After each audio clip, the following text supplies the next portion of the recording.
Nagbabalik tayo today para sa ating kusina. And of course, for today, magluluto tayo ng fresh saluyot. Ayan. So, napaka-fresh ng ating saluyot from the farm.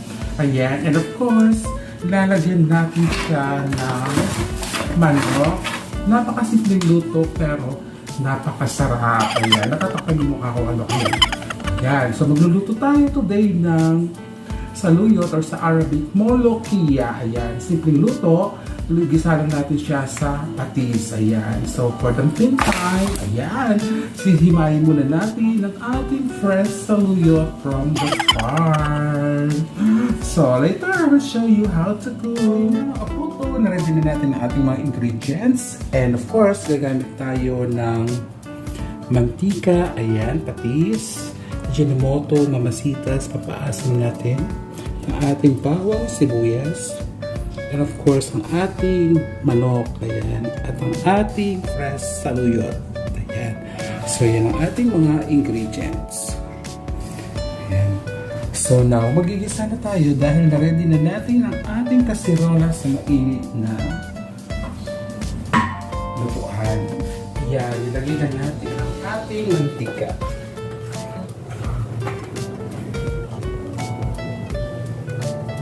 Kunti lang, ayan. Lagyan na natin ang ating bawang. Ayan.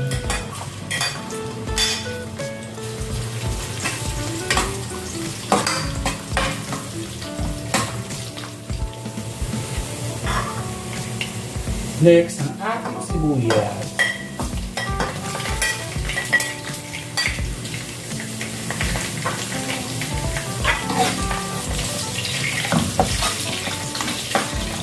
Lagyan na natin siya ng patis.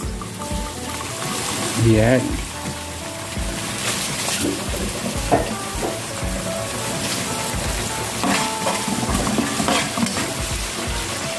Lagyan na natin ang ating manok.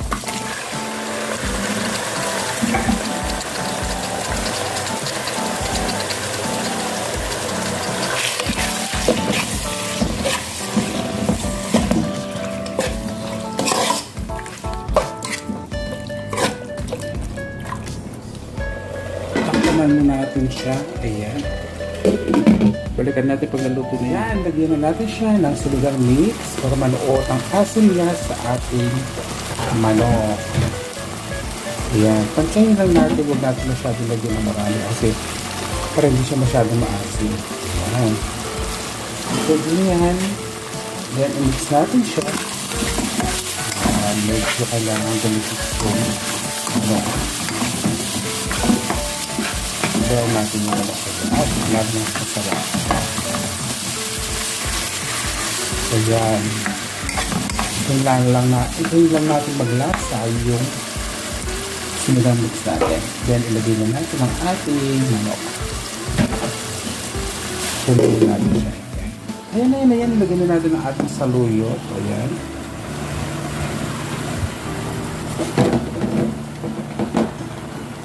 Ayan.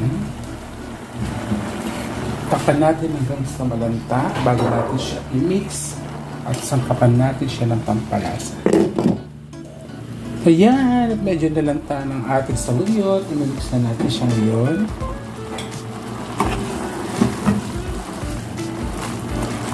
Ayan, ganda ng texture. Huwag natin masyadong i-lutuin ng overcook yung ating saluyot.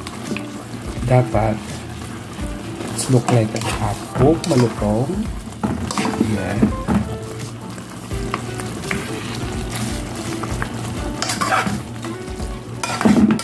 Ganda ng kulay ng ating manok. Ayan. Kulang-kulang siya.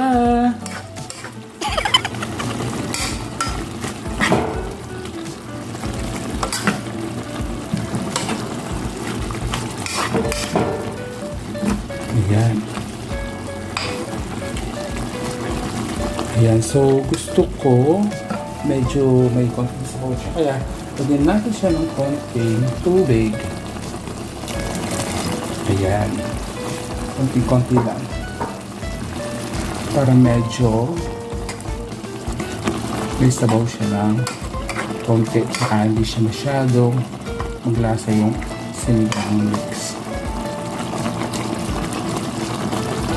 So yan, konting kulo lang ng konting kulo lang, tapos lagyan na natin siya ng kapanasan, then luto na, takpan muna lang siya ng konti, mga 1 minute, tapos lagyan natin ito. So yan, lagyan na natin siya ng ating pampalasa. Yan, kumulong-kulo na siya.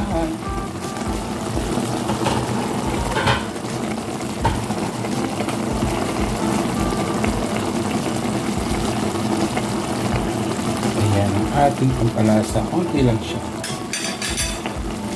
So yan, mix na natin.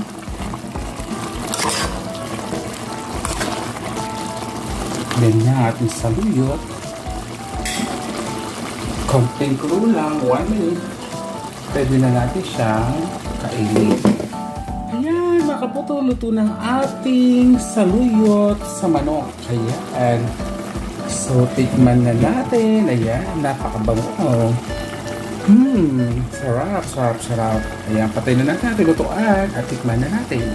So yan mga puto, tikman na natin ang ating napakasarap na saluyot. Ayan, with manok. Ayan pa. Diba, umusok-usok pa siya. Oh. So yan, tikman na natin kung ano ang lasa.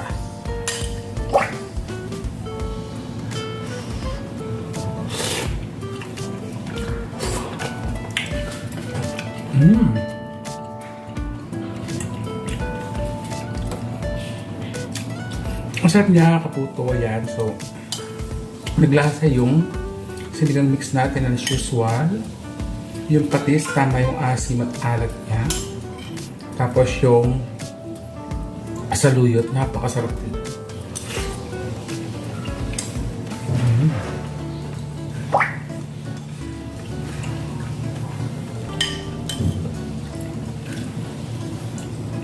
Tamang-tama siyang iulam. Ayan.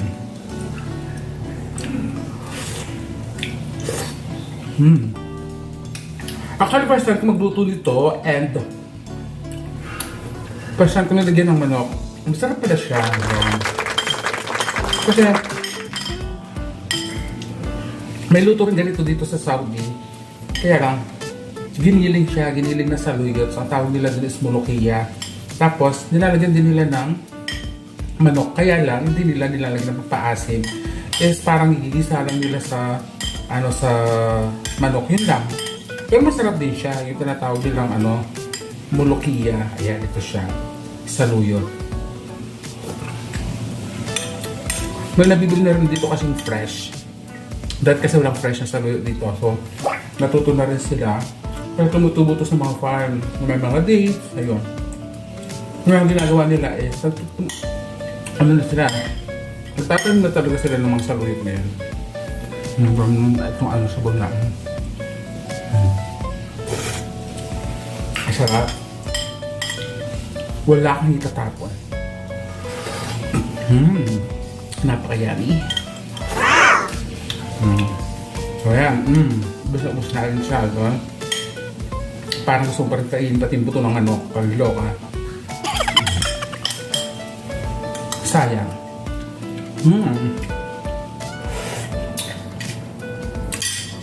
So yan mga kaputo, napakasarap ng ating luto for today. Try nito, napakamura, pero dito sa Saudi, mura siya kasi magkano lang sa saluyot dito, binipili. Tapos yung manok is magkano lang. Pero masarap siya. Igisa nyo lang siya sa Igisa nyo lang siya sa sinigang mix. Ano ba talaga? So sinigang mix, ayun, napakasarap. Di kayo magsisisi. So yeah, once again, this is Mama Meets at ingat po tayo lagi, and then yan, salamat po sa lahat po ng mga subos-suporta nanonood ng ating videos. Ayan, so maraming salamat, and God bless everyone hanggang sa muli natin pagluluto. This is Mama Meets ang nag-iiwan ng I love you all. Bye!